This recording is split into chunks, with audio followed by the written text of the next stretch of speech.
Hello, everyone. How are you doing? Happy Saturday. Welcome to Facts and Two Cents. This is Petal. Hope you are all doing great. Um, as you know, we are a channel that supports the Duke and Duchess of Sussex, Harry, Meghan, Archie, Baby Lily, Mama Doria, Poola Guy, the chickens, all of us here at Sussex Squad. Welcome, welcome, welcome. I haven't been here in a couple of days, so I know a lot has been happening, so I'm going to be making a couple of these videos this weekend to just sort of cover some of the things that I missed in the court case and the things that have happened since my last episode. But before I start, I just wanted to say thank you so much to Leslie Aff, our wonderful squaddie who comes on and gives us this incredibly detailed information about what went on in the courtroom, inside the courtroom. She has a source that was in the courtroom. And so I just appreciate Leslie so, so much for just taking the time and just coming on and just being so fun and just being so in it, and I appreciate that, and I appreciate her heart so very much. So thank you, thank you, thank you, Leslie. And also, just so you know, I hadn't gotten a chance to listen to it yet, but if you haven't, and if you haven't read Prince Harry's statement, it is, I mean, I am going through it now with a fine-tooth comb. It is so emotional. I feel so awful for what he has lived through. So I know Baron at Royal Sussex he read it, the whole thing out. So I'm also going to put a link to Baron's reading Harry's entire witness statement out. So if you haven't already, definitely check it out, or just run over to Royal Sussex. It should be on his platform there. Either way, it's fine, but definitely do that. And if you're into it like me, I just wanted to hear it from Harry's voice, and at least in my head, what Harry's voice sounds like, so I can go through it with a fine-tooth comb. So I'm reading it through. So again, if you just want to walk and listen to it, Baron, went ahead and read the whole thing. So definitely check out Baron's. Again, I'm going to put a link to it, or you can jump over to Royal Sussex and read it there as well. So anyways, what is happening around, I'm going to do another episode about the witness statement, but this one is just sort of the periphery stuff of what happened and what's been going on. Well, our fave Harry is back home. And so it's so wonderful. It's like, oh, he just looks so happy and just so incredible. Harry is just smiling and he just seems so at peace. And so and again, looks is just from the outside. I don't know, I don't know Harry. I've never met him personally. So, you never know what's going on. But from the looks of it, and just his demeanor, his whole demeanor in the UK. I mean, people have talked about, just his demeanor, understand and everything, just so calm, so peaceful. So just, and it's the same kind of aura that he has here now. And so this is Harry on, it looked like American Airlines flight. And so he is, writing, and I guess this is his flight attendant on the flight. And so he took a picture with him. This is Holden Patton, that's his Instagram. And so he posted this on his Instagram account, and the bottom it says passenger prince. And then he said, just found this in my luggage that a passenger gave to me. And that was his first post. And then he posted a picture of the passenger that gave him a buck spare, and it was the author himself, Prince Harry. And so it was just very, very sweet. And again, this is Holden Patton is a flight attendant. And it looks like with American Airlines, I guess, is what I could be wrong. I don't know their signature, signatures or whatever those things are, their logos, their flight logos very well. So, but anyways, so there's our boy Prince Harry on his way, and it looks like it seemed to be Thursday, and they posted it yesterday. Or it might be yes, but I think more would, they would probably ask them to wait a day or so before they post it, just for security reasons. And so, but he posted it late yesterday evening, and we saw it. So wonderful picture of Harry on his way back to California. And hopefully he's now under a tree with Meghan and the kids, hanging out and doing whatever they're doing under their tree in Montecito. What else is happening? Oh my goodness, it's so wonderful. Kaboom is so grateful for the squad, what everyone has done just with the fundraiser. So they posted this on Twitter, just in case you hadn't seen it before. It says, thank you to the 2,000 plus donors who supported Sussex Squad fundraiser. This record-breaking campaign brought over $132,000 in donations. We are extremely grateful for this unprecedented support. And they tagged the Sussex events. And Lisa Ratliff, and she was the one in the video before who was thanking the Sussex Squad. She's like the CEO of Kaboom. She posted on her Twitter page. She said, Sussex Squad is forever in our hearts. Your generosity will be the fuel for our action as we unite with communities to build wonderful places for kids to play. Let all of our kids enjoy the magic of childhood.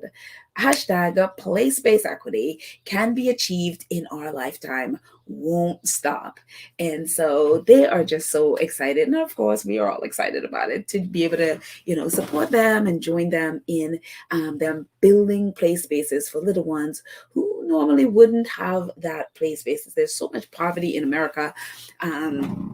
A lot of times something like a play space, because you're thinking, okay, we're going to feed people, but not realizing how important play is to kids and play is to their development and community and learning social skills and so many things. And as a person who used to work in a play space, I know that so well, and how much they learn and how quickly they learn and how they're able to whether it's sensory and all of those things that they get to learn on a playground.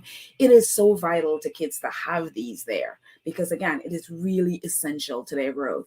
So so excited. Thank you so much, Sussex Squad, for doing amazing with this campaign. Again, we've brought in for $132,000. So yes, Sussex Squad. And changing the topic completely over to the crazy, well, first of all, for Spare, one of the things that we remember when Spare first came out was just all the misinformation that was in the British press, whether it's the bogus translation or them just picking apart the book, claiming it's a lie, and interviewing some people from the military that Harry mentioned in the book or referred to in the book, basically all in an effort to contradict, to call him a liar, to call him a fantasist. I mean, it was just a mess. In January, just before this book officially came out.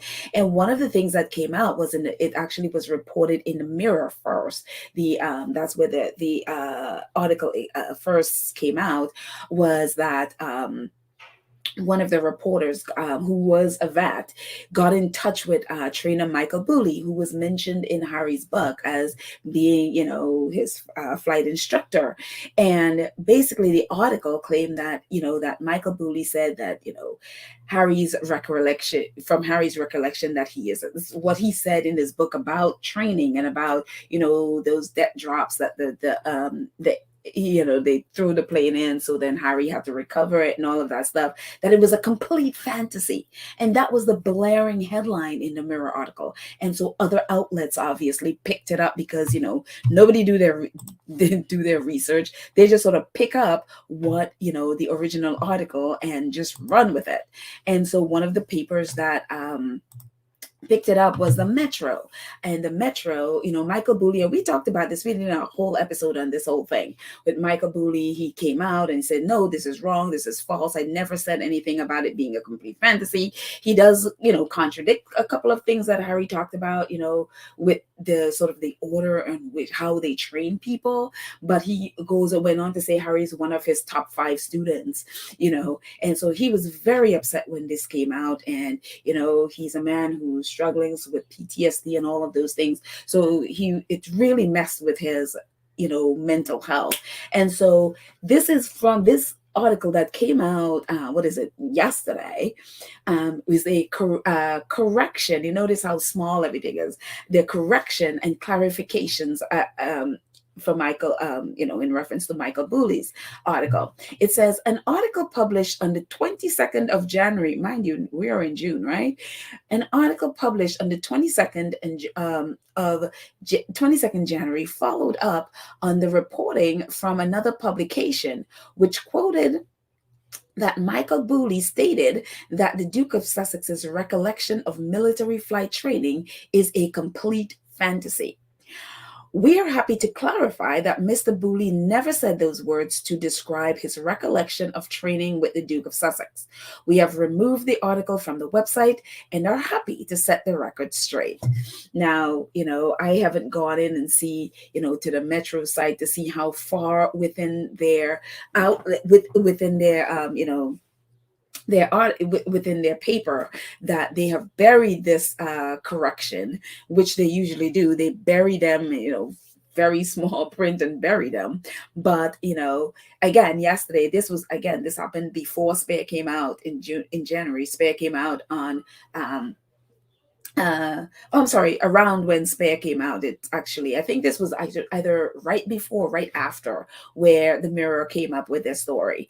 And so they are, and it was a big deal after that because, I remember we tweeted about it. We talked about it on this episode. Scobie tweeted about it. So a lot of people were tweeting about and tweeting Michael Bully's very upset. He's very, very upset about the whole thing. He knew he shouldn't have talked to them. He admitted he shouldn't have done it. He never should have spoken to the tabloids. They have warned him about this before, and he still went ahead and did it. And of course, when you speak to a tabloid, even if the writer is a former vet, this is what they do. They will twist your words. And so this is a correction and a clarification of their correction. So Metro is saying we've pulled the article. We're very happy to do it. But, it's one of those things that they normally would bury within within their newspaper.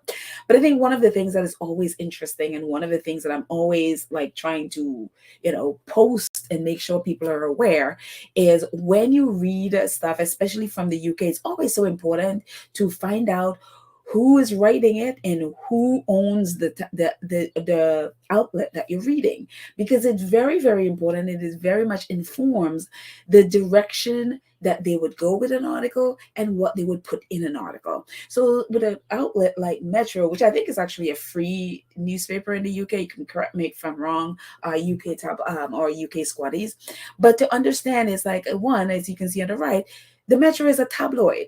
It is not a legitimate source of information. And also, it is owned by the Daily Mail. So anything you see from the Metro, no, the parent company is the Daily Mail and General Trust or DMG Media, however you call it. There's all of them, but they're owned by the Daily Mail. And it's a tabloid. So don't expect truth coming from the Metro. It's that they will slant things and skew things just like the Daily Mail would. They would not fact check anything like the Daily Mail wouldn't. So for me, it's always so important to understand. And really, whenever you read something, no matter what the outlet is, always just go to Wikipedia. Who owns this outlet? And you will find it, and the people who are the editors and all of those things. So anyway, talk about Spare. I mean, I'm thinking, Spare, Spare is going to be a college course at some point. And I mean, it is just so many different people are using Spare to really highlight so many things and dynamics, and whether it's mental health or relationships with your family or whatever it is. And it's just, as in this case with Psychology Today, family dynamics and toxic family dynamics, when the abused, the person who has been abused, finally speak out, and what usually happens to that person when they finally speak out. And I don't think this is going to be a surprise to anybody, because we've seen Harry and Meghan has been living through this nightmare. It's like literally leaving a cult, an abusive cult, and the cult being the royal family and the British brass and right-wing nutcases, whether it's in the UK or the US. And some of them are in Australia and Canada. It's just like basically those countries that with King Charles as head of state, you'd find this nastiness. But anyway, so Psychology Today did this article today. It's like Prince Harry's spare opens discussion on family trauma. The memoir echoes 5 common themes of unhealthy family dynamics, and I picked out 3 of them. So the article goes into talk about the scapegoat, and how the person who speaks out usually is scapegoated by the rest. But uh, it says, so these 3 points from the article says, if you speak out, others will question your account of things, like exactly what they're doing with Meghan and Harry. Question it to point out and claim you're lying. Says the one who speaks out about a family dynamics is usually met with a lot of resistance from other family members who act in a way that deny the survivor's reality, or even gaslight them into thinking they're overreacting. Perfect case for Harry and Meghan here. The family will be given the benefit of a doubt. Hello. Hello.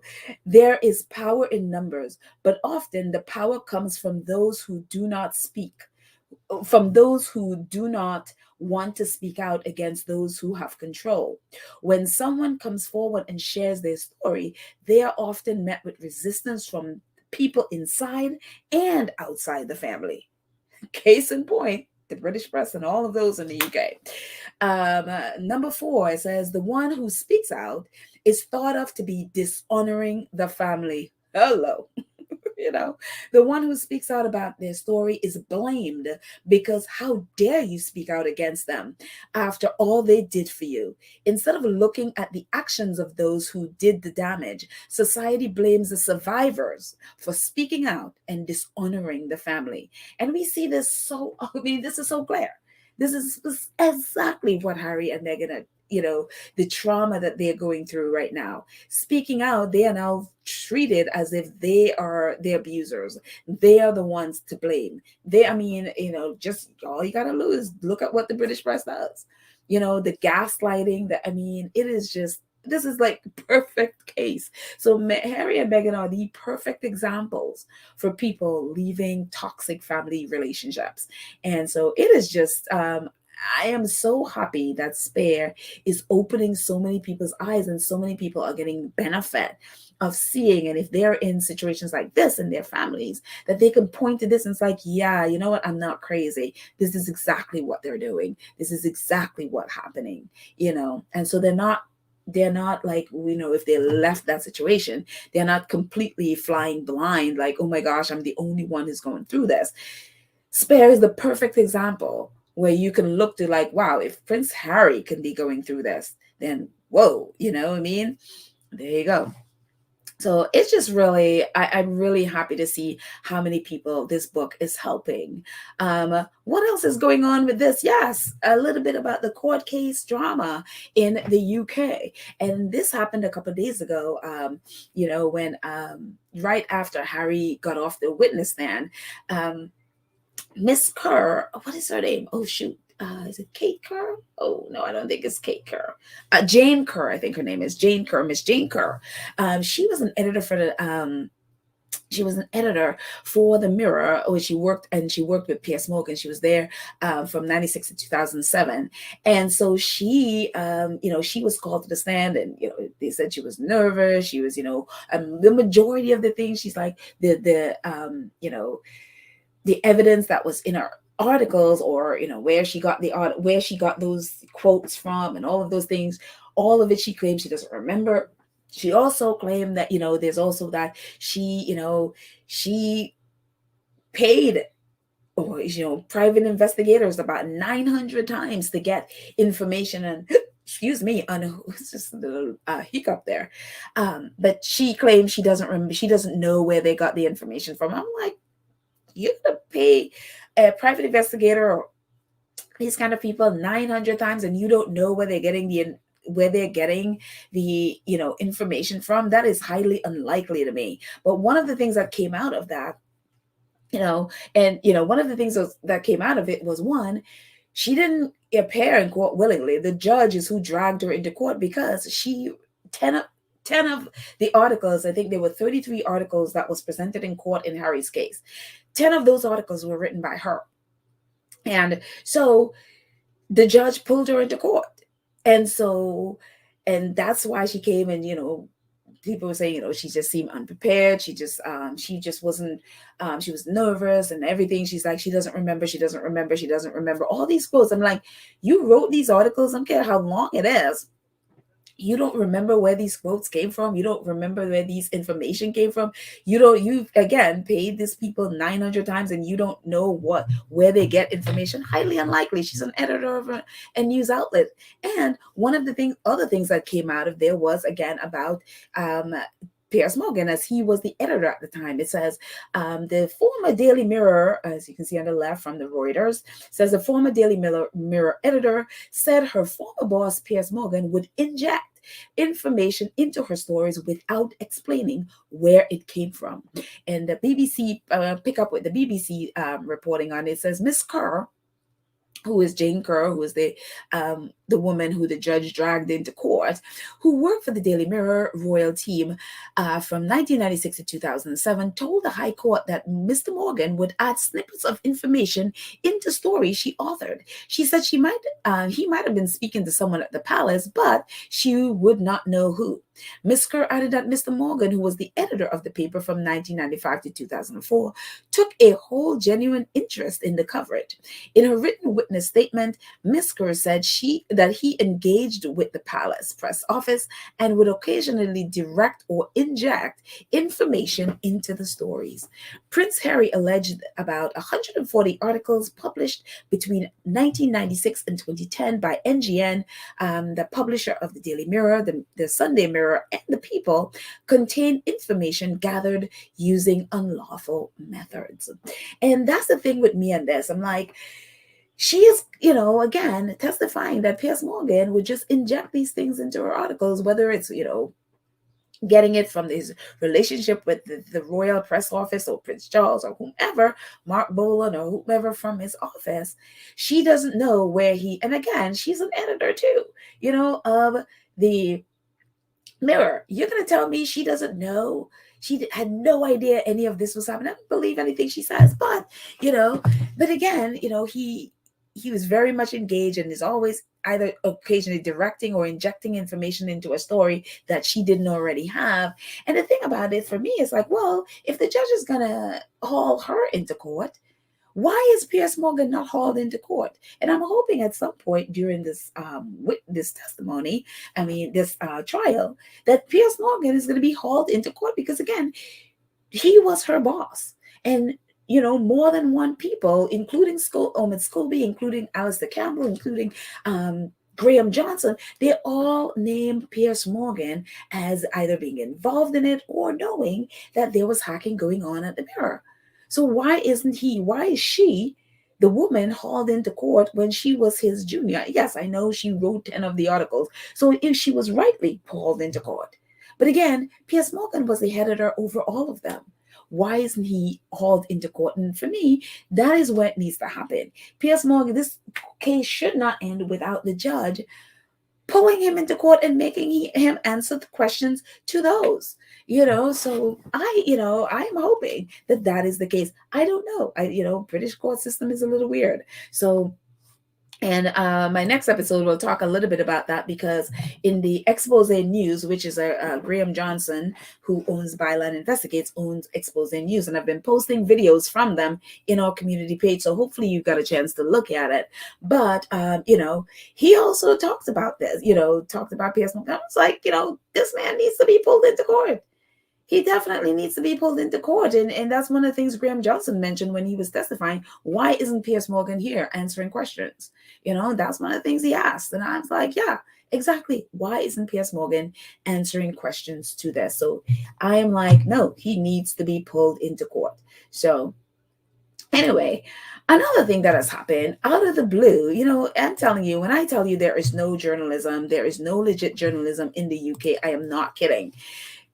I'm telling you, the UK is where journalism goes to die, and where integrity and credibility goes to die. If you're looking for journalism in the UK, you're not going to get it.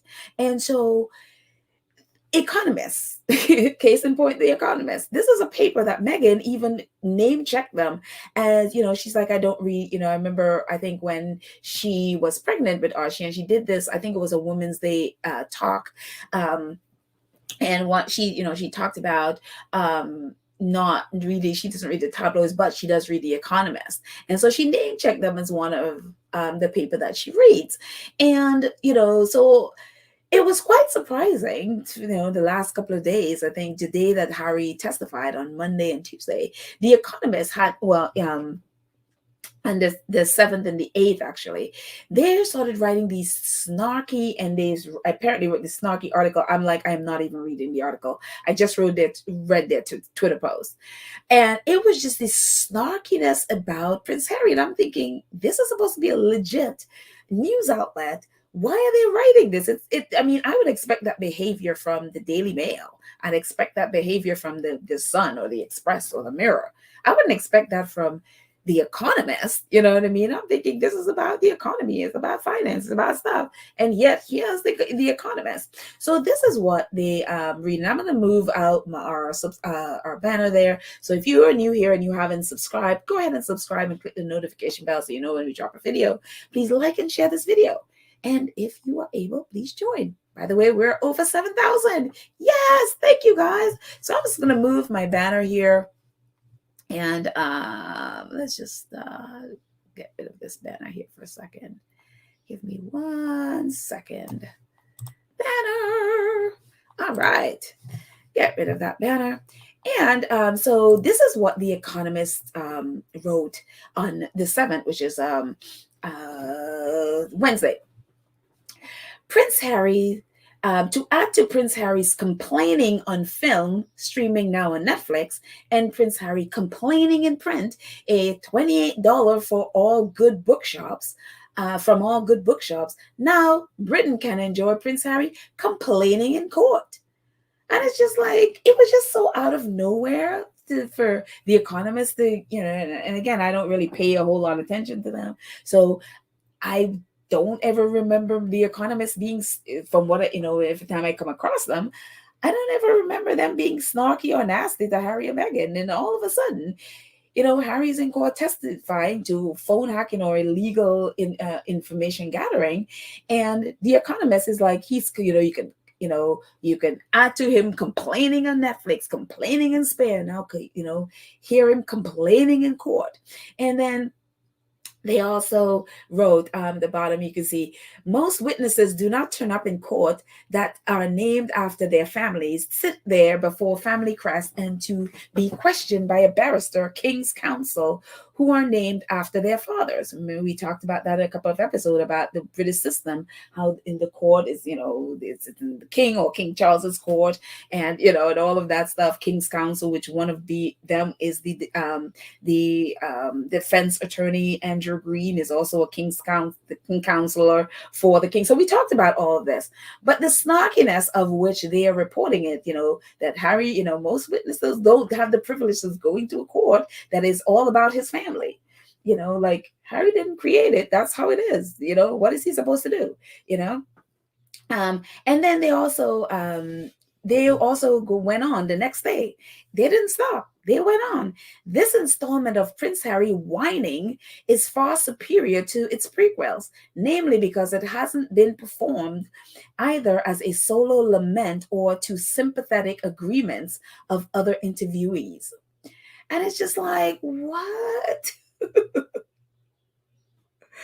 It's just, I'm like, why is The Economist attacking? Again, this is a news outlet that's supposed to be about the economy. This is supposed to be one of the UK's legit papers. The paper where you go to for legit information, true information about the state of the country. This is what this economy is supposed to be. Yet here's The Economy spending 2 days attacking Harry, calling him a complainer and a whiner, and, attacking him because of the court system that he had nothing to do with creating. And so I was just like, okay, what is up with the Economist? It's just so out of left field. So I went to do a little bit of research, and lo and behold, what did I find about The Economist? And would give you a little bit of insight into why they're attacking Harry. hit dog bark or whatever that quote is. So this is a little bit about the Economist past. Economist magazine, and this is from back in 2012.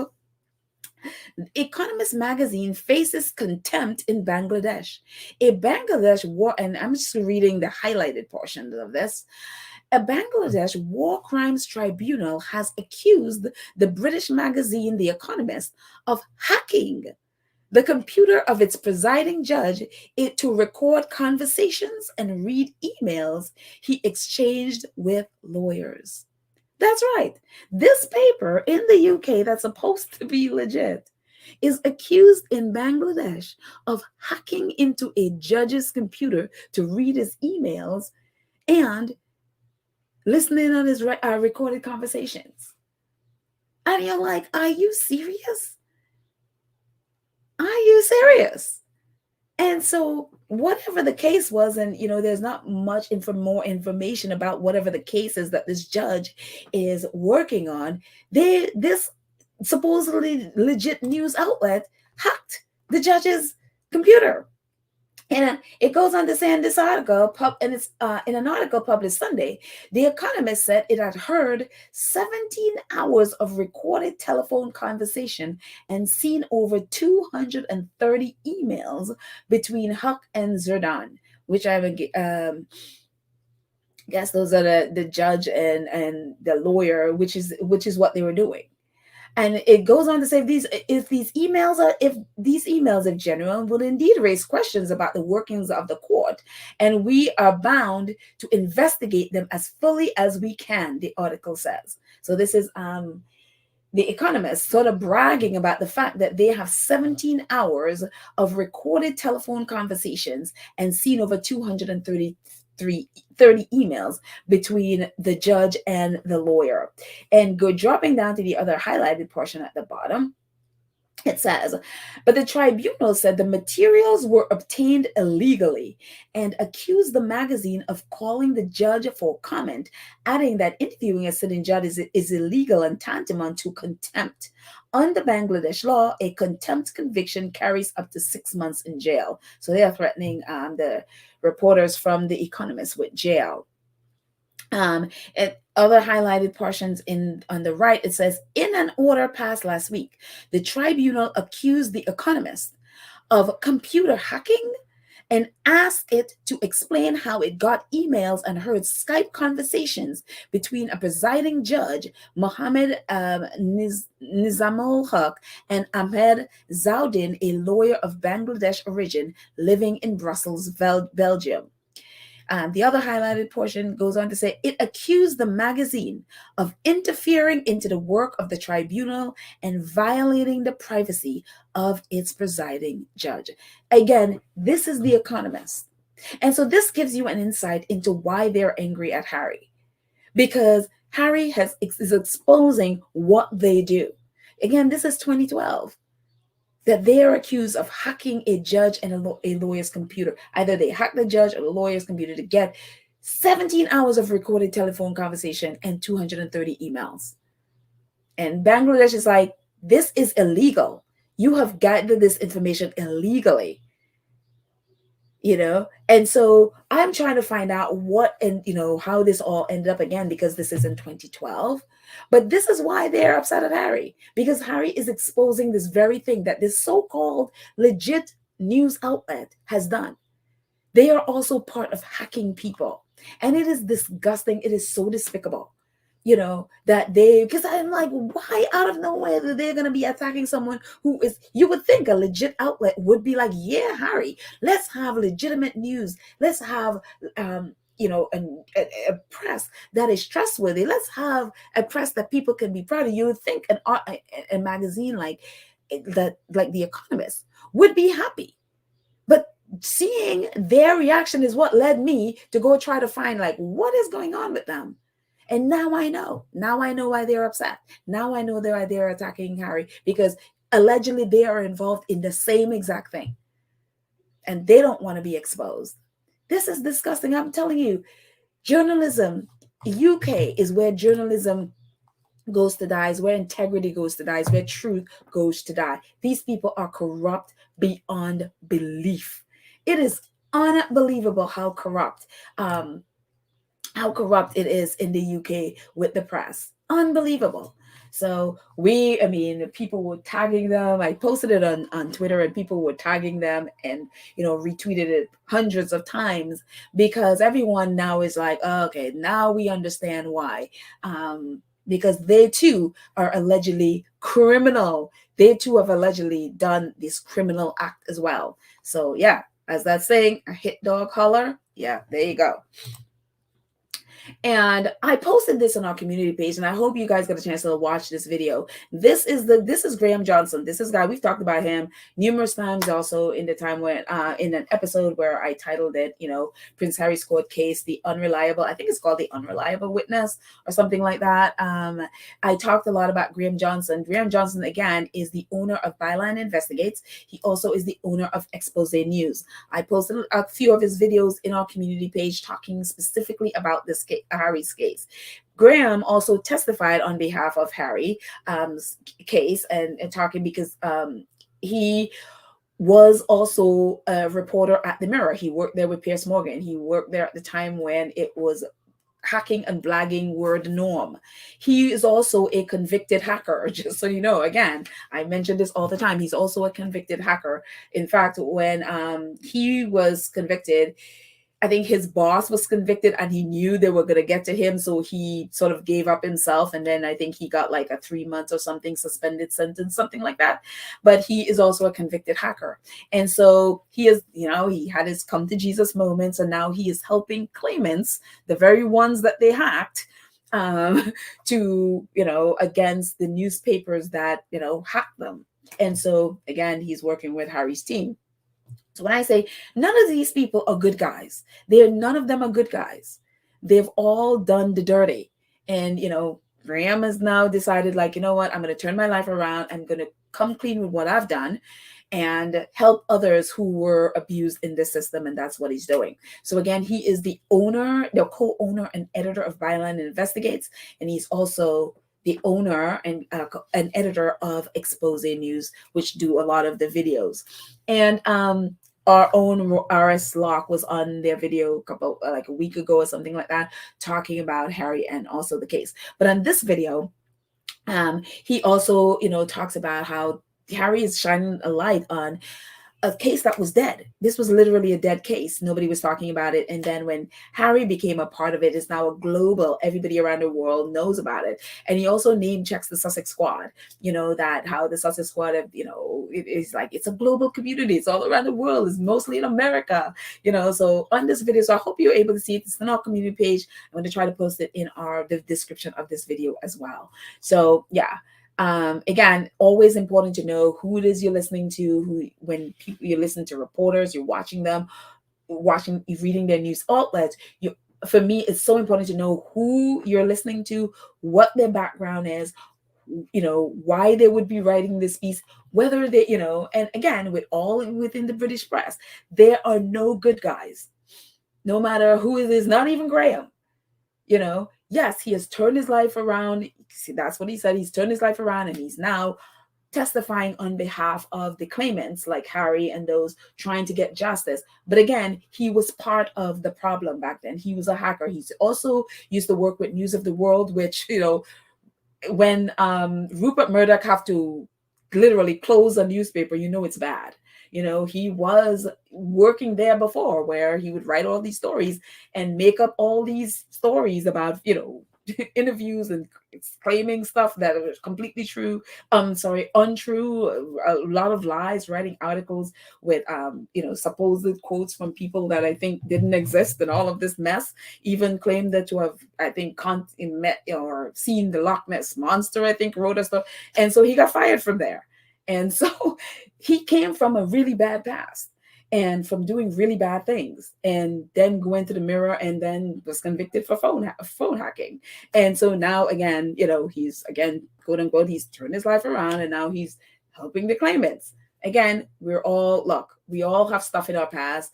We all come from somewhere. We all, have an opportunity to change our lives and turn our lives. So this is no judgment on him at all. I'm just saying this is who he is. Know who it is that you are listening to and know their story so that you can make your own judgment if this is the person I want to trust with the information.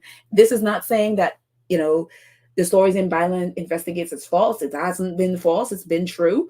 Or what they're saying on Expose News. This is not saying that it's actually been very true. It's been very factual.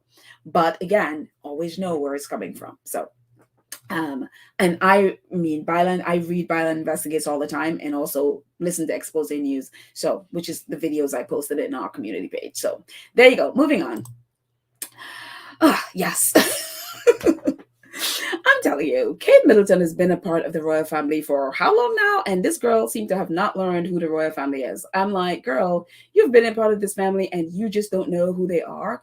And you just have not figured this out, that there are things that you don't do. And one of the things we talked about this a while ago is Kate Middleton.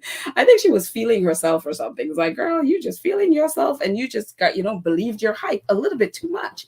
Because Kate decided to go and upstage Charles and Camilla at the flower show recently, and we talked at length about this mess, and basically reduced Charles and Camilla to also attended at the flower show because she took up all the front pages. Everybody was blasting front pages with Kate and the little kids who just didn't feel her, her hanging out with the little black kids and, black and brown kids, and like all not really quite feeling her. But Kate decided to do that, and again reduced Charles and Camilla to they also attended in back of the article somewhere, back of the the paper somewhere. And when you do that kind of thing, Charles and Camilla don't take that kindly to that. I mean, gosh, again, Kate should have read Harry's book. She should have read A Spare to understand who her father-in-law is, since she seemed to not know who they are. And so since Kate has done that, and we see all the headlines there where Kate upstaged the king, since that time has happened, Kate's family has been in the news. And you always know when the royal family is teaching you a lesson and they are putting you in your place, because with all the stuff that has happened with Kate and her family, they have not said a word and they are not bailing them out. And this is a sound that we are putting you in your place, and your family is going to feel the wrath of it. And we're going to use the people, i.e. the Daily Mail, who is firmly in Camilla's pockets, as like, we're going to embarrass you and humiliate your family in the worst way. And since Kate has done that mess, this is what's been in the press. And we've seen the headlines, and I have no desire to go reading these articles. I'm just looking at headlines. The Times, Middleton in their $5 million home left me high and dry. Of course, in the last episode we talked about, their party pieces, business of gone, they've gone belly up, and it was sold for about 180,000 pounds. And turns out that it's, they basically were in debt at it's like, how are you getting debt at 2.6 million pounds? But yeah, the company was in debt 2.6 million pounds and only sold for 180 pounds. And so some of the people that their creditors are now speaking out against them in the press, highly embarrassing. When Kate was on good terms with these people, with the tabloids, they would have hidden this. They would have written it in such a way to not embarrass Kate and her mother and father. But now the tabloids are going to town on the Middletons, and these are some of their creditors. The Middletons in their £5 million home left me high and dry. A small business owner who came to the UK as a refugee was betrayed by party pieces that the Middleton and same article that they left him high and dry. And then the Daily Mail chimed in exclusive. Queen of Cakes, who made William and Kate's magnificent wedding cake, is among businesses left out of pocket after the Middleton party pieces went bust, with $2.6 million pound debt, with Princess Mother Carol left deeply embarrassed. And it's very, I was like looking at this like, oh my Lord. And then it even got worse. Daily Mail, I think this is probably Richard Eden, one of the articles. It goes on. I trusted her as the mother-in-law of the future king, and she just betrayed me. Furious creditors hit out at Carol Middleton for her party business. For her after her party business collapsed with debt of 2.6 million, including taxpayers funded COVID loan. Since the profit and further in the article, since the profit margin in line is in the online sales business are notoriously slim, a handful of cynics have sometimes wondered if Party Pieces was quite the success story they were being led to believe. This week, they got their answer. This week, they got their answer. On Wednesday, it emerged that after 36 years in business, the Middleton family firm has gone under, leaving debt of 2.6 million pounds. The news came a fortnight after it emerged that the company had been sold to the Scottish businessman named James Sinclair, having collapsed into administration. I mean, how embarrassing is this? These are the same people, mind you, that threw Meghan under the bus and fed Meghan, allegedly fed Meghan. Again, we don't have specific proof, but judging from some of the articles and how it's written, you can kind of tell where some of these articles, these nasty articles against Meghan came from. And allegedly, some of them came from Kate Middleton's and her family, And to see now that they don't have Meghan to kick under the bus now, their beast that they fed Meghan to is coming and eating them. And I mean, how embarrassing is this? That you would think 2.6 million, all the money that Kate and William own, that they could bail their mother out so that they don't go through this embarrassment. I know this, they're only mentioning Carol Middleton. Doesn't she own this with her husband? They're always going after the woman. Unbelievable. But anyways, the humiliation that they must feel right now, because again, they were the commoners that married up, into the royal family, and Meghan came on, and they were just, let's throw Meghan under the bus so we can, become media darlings. Yeah, those same media is now eating them. Again, they don't have Meghan to kick around, so beast has got to feed, and the beast is turned back on them, and so what happens when the beast turned back on you? You blame the little people, you blame the other people. You don't want to get that. You don't want to get the blame for any of that stuff. Carol Middleton admits she was naive as a party firm goes bust, owing millions. And again, this is a part Richard Eden proudly. This is Richard Eden, who is like always, Princess Kate or whatever he calls her, and always, all of a sudden, I guess Kate has not been feeding that beast, and all of a sudden, Richard, he is front and center in outing and humiliating her family. Again, they don't feed the beast. The beast is going to come and eat them. Again, this is the same news outlet that they feed their children to and give them those creepy calendar. This is the same news outlet. Carol Middleton admits she was naive as party firm goes bust, owing millions. The Princess of Wales' mother, Carol Middleton, has been left deeply upset by the collapse of her mail order business, a close friend tell me. Yesterday, I reported that she was accused of betrayal after Party Pieces went bust, owing 2.6 million pounds. Carol is understood to be upset and deeply disappointed in this situation, Powell says. Over the past months, she really has done her best and to find a buyer who not only would take the business forward, but would also honor any outstanding debts.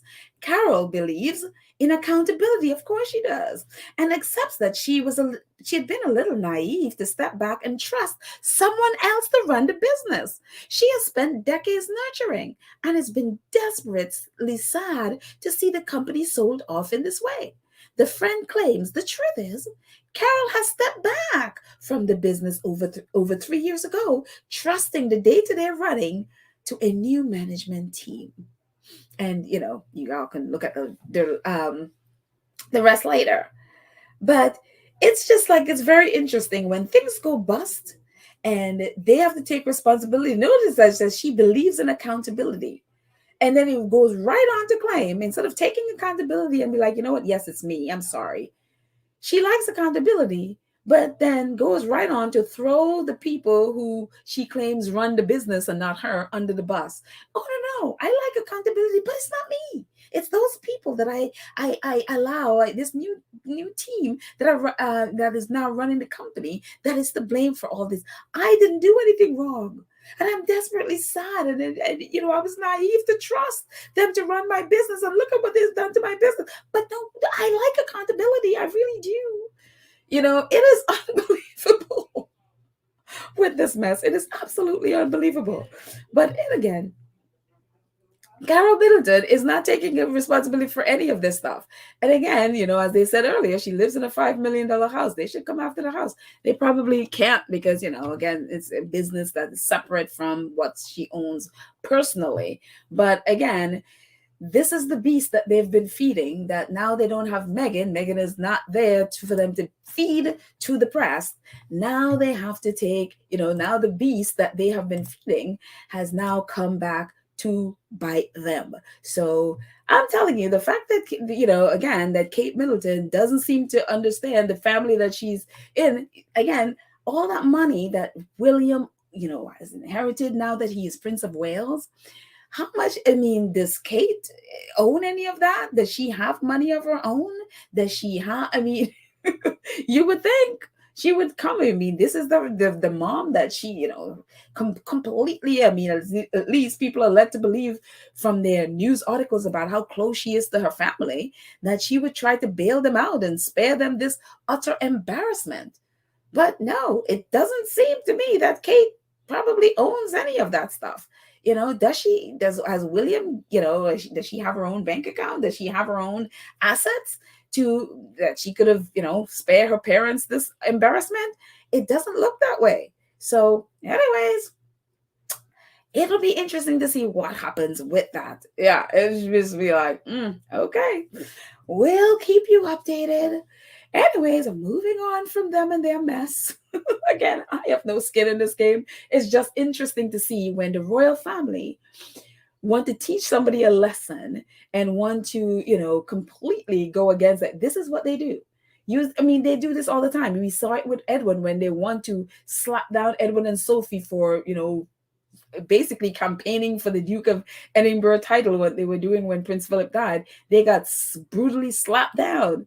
And this looks like a brutal slap down from, again, Charles and Camilla. So anyways, moving on from them on to more pleasant things. Invictus! I always basic major change of topic there. One of the things that I loved of the last Invictus was NATO being at the Invictus Games, at their top person at the Invictus Games. We saw pictures of them, him and Prince Harry at the games. So this was really cool to see. NATO Joint Force Command in Brussels. It says ahead of the Invictus Games, more than 160 participants from all nations at the JFC Brunswick reached KM for a day they reached 3,018 kilometers for a day through running, walking, cycling, and swimming, organized by is that Dutch? I'm not sure. Is that Germany? You know what? I should have looked up delegation. I should have looked at this flag and I didn't. I apologize. The aim of the event is to raise money to support injured soldiers. So these are a lot of these athletes, I guess that they're also going to be a part of the Invictus Games. And so they did all of this stuff, walking, running, swimming, all of that stuff to raise money for their fellow injured vets. And so I just thought it was really great to come in and see, and they are actually, I guess, a lot of them preparing for Invictus Games. So we know Invictus Games is coming up. So I'm going to put a link to a little article that that goes along with these pictures, but I wanted to just, show you these pictures. It's just really awesome. I just love the fact that NATO is all part of it. All these vets and all of these military organizations are so excited about Invictus Games. Again, Prince Harry, thank you. And finally, Kerry Kennedy. We remember Harry and Meghan at the Ripple Awards. Well, part of that is that they had announced that they are going to do an Archwell Award, which is going to be like for student films, student making films about social justice, etc. So they had the awards, and that was part of the Tribeca Film Festival. And so Carrie tweeted about it. She says, always such a delight to meet all the aspiring students and amazing educators at our annual STTP video contest at Tribeca, which is Tribeca Film Festival.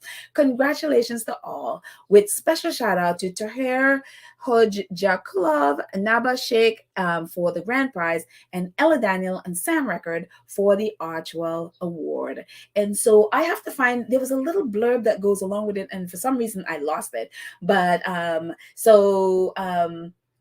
I'm assuming maybe the top picture was because they didn't show which of the people was Ella and Sam. So I don't know which one in that group is Ella and Sam who got the Archwell Award. But when I find the blurb, I'll bring it in for the next episode. But I just wanted to highlight it there, that Ella Daniel and Sam Record won the Archwell Award. And again, their film was about social justice, and this is for student filmmakers.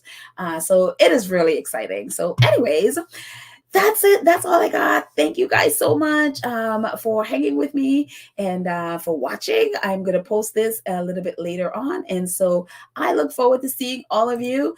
And thank you to our awesome moderators. If they're on it, Lydia, Church, Nelly, Karen M, Cookies and Cream, who is, again, there's been a death in her family. So again, condolences to Cookies and Cream and her family. Again, 2 Cents Crew, thank you so much for your support financially every month. Thank you, thank you, thank you. And to all of our Gold Star supporters who support in the chat, whether it's super stands, super stickers, super chat, all of that. Thank you all so much for your incredible support of this channel. I appreciate it so much. So that's it, guys. Have a great day. I am running off and I shall see you next time. Bye.